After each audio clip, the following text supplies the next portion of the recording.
The laugh cut through the quiet bank lobby like glass breaking. Sharp. Careless. The kind of laugh that made people look down at their shoes and pretend they hadn't heard. It came from the woman in the cream-colored suit standing 2 places behind him, her diamond bracelet catching the light as she covered her mouth, amused. "I just want to see my balance," the single dad said softly, almost apologetically, clutching a worn debit card between his fingers. The millionaire laughed again. She wouldn't be laughing in 3 minutes. The man's name was Daniel Carter, though no one in that line knew it. And no one would have cared even if they did. To them, he was just another tired-looking man in a faded hoodie, shoulders slumped, eyes ringed with exhaustion that no amount of sleep could fix. His shoes were scuffed, his jeans washed too many times. In his left hand, he held a crumpled school permission slip. In his right, the debit card that carried the weight of his entire world. Daniel hadn't planned to come to the bank that morning. He hated banks. They reminded him of everything he didn't have: time, security, room to breathe. But his phone app had stopped working, freezing every time he tried to log in, and the knot in his chest wouldn't loosen until he knew exactly how much money stood between his kids and disaster. Behind him, the woman checked her phone impatiently. Her name was Vanessa Kingsley, though she was known in business magazines as the Queen of Quiet Luxury. Self-made millionaire.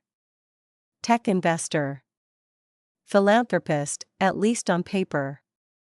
She was used to private banking lounges, espresso served in porcelain cups, assistants who whispered instead of spoke.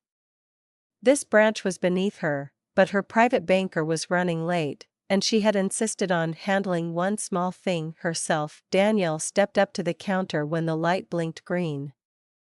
The teller smiled politely, the kind of smile trained into someone who'd seen too many stories unfold across laminated countertops. "How can I help you today?" she asked. Daniel cleared his throat.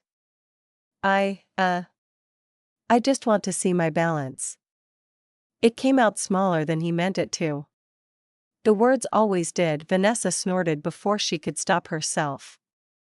It was instinctive, automatic, like a reflex built from years of never having to worry.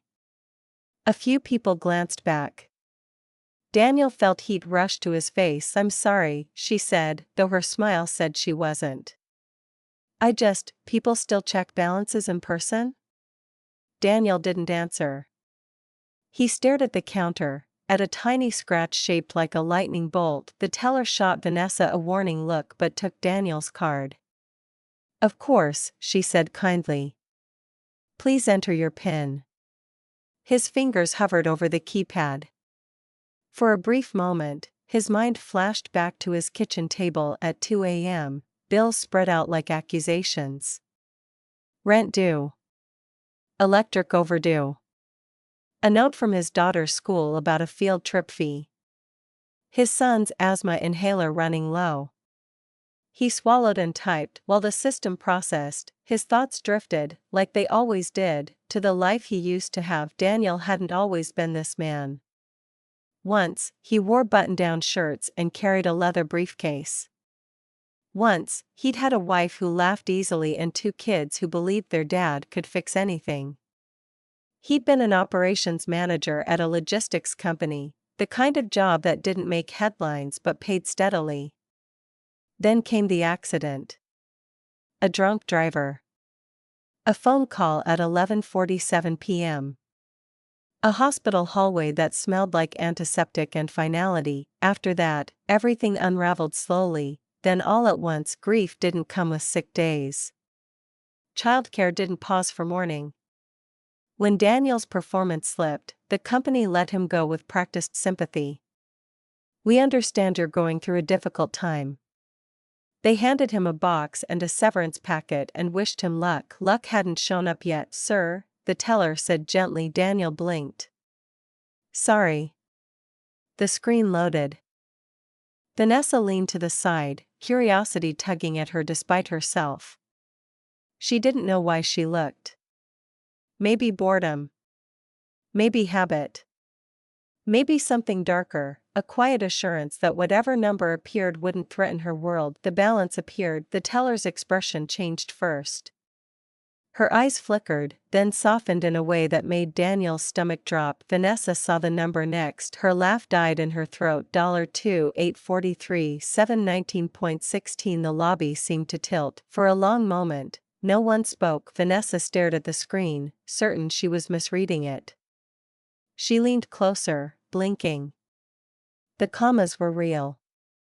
The digits didn't rearrange themselves into something smaller, more comfortable. Daniel exhaled, a breath he hadn't realized he was holding.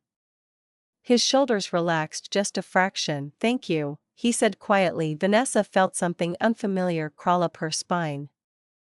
Embarrassment, sharp and unwelcome. Confusion. A prickle of shame she hadn't felt in years. She straightened. "That can't be right," she said, too quickly. "There must be a mistake." Daniel finally looked at her. His eyes weren't angry. They weren't smug. They were tired.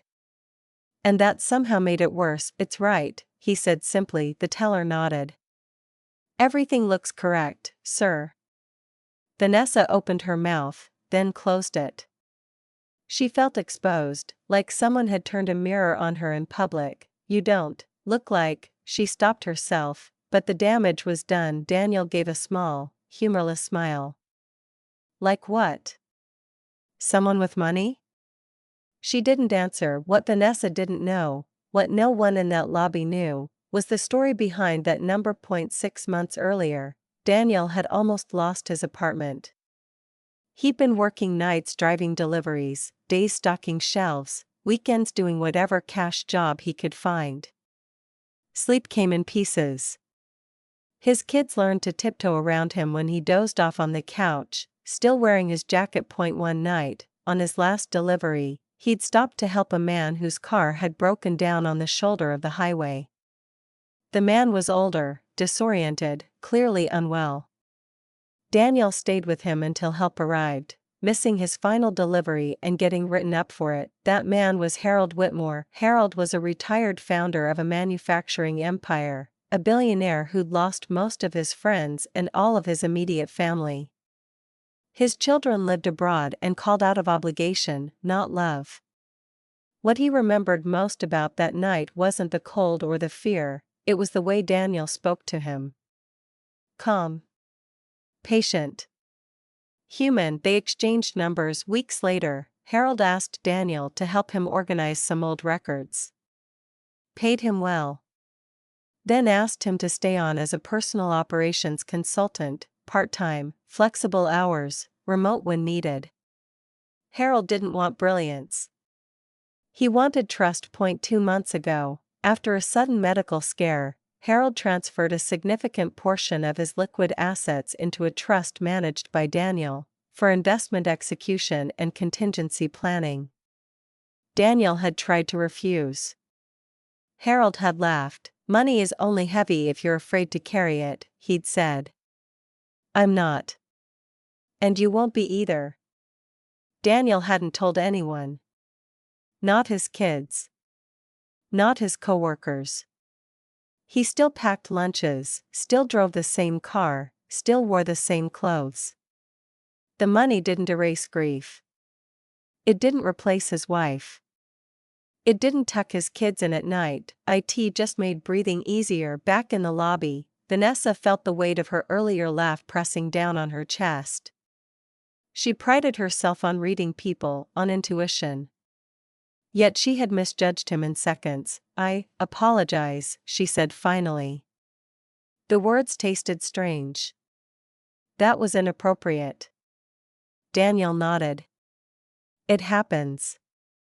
She wanted to say more, to explain, to justify, but something stopped her.